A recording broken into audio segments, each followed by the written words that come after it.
What was the bonfire for? What was the bonfire for? Was to celebrate Big Game. And then Big Game had this whole thing associated with it where we as Stanford students went into San Francisco and partied around, and the Cal students went in to San Francisco and partied around, and the groups of the two schools kind of had fun. On the Thursday before the Saturday of the big game, there was at some large open space here a bonfire built, an enormous bonfire. The men students would spend most of the week before building this thing, and it might be 100 feet high.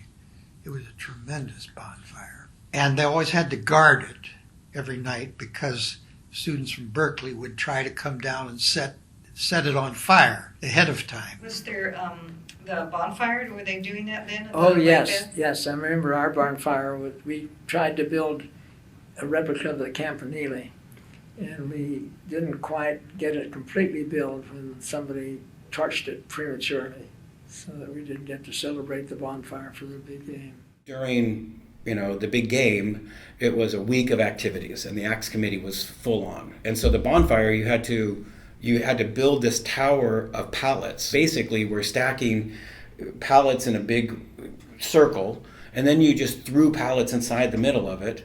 And then I don't know exactly how we lit the darn thing, but I just remember being up on these, ladders and other completely unsafe areas, and you're picking up, hundreds of pallets, and then you would throw them onto there. I remember I had to go get the lights with generators, and we had lights all around Lake Log and a big stage, and there was a whole presentation, and then they did I'm not sure if you guys still do the axe cheer, give them the axe, give them the axe, give them the axe where, give them the axe, give them the axe, give them the axe here, where, And then you'd bring people from previous years, and they'd tell you about the good old days and the stories of stealing the axe and getting it back.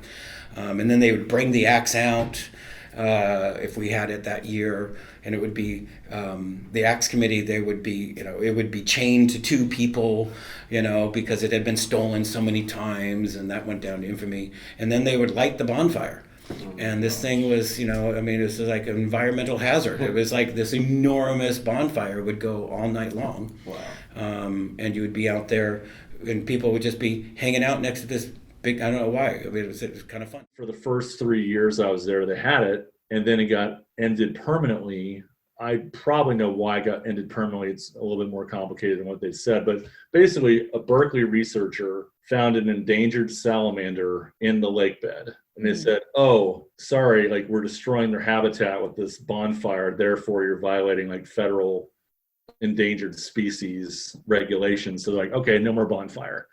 Personally, I think the university was breathed a sigh of relief, and we're like, oh yeah, this bonfire is a massive liability that we're still putting up with because it's tradition, but they're probably pretty grateful they don't have to do it anymore. Which of course played itself out 5 years later at Texas A&M, where the bonfire collapsed and killed some kids, and so I'm sure Stanford was like, oh yeah. But then of course, after we stopped the bonfire, the first year that we didn't do the bonfire, we lost to Cal in big game. And so everyone was like, son of a gun, this sucks.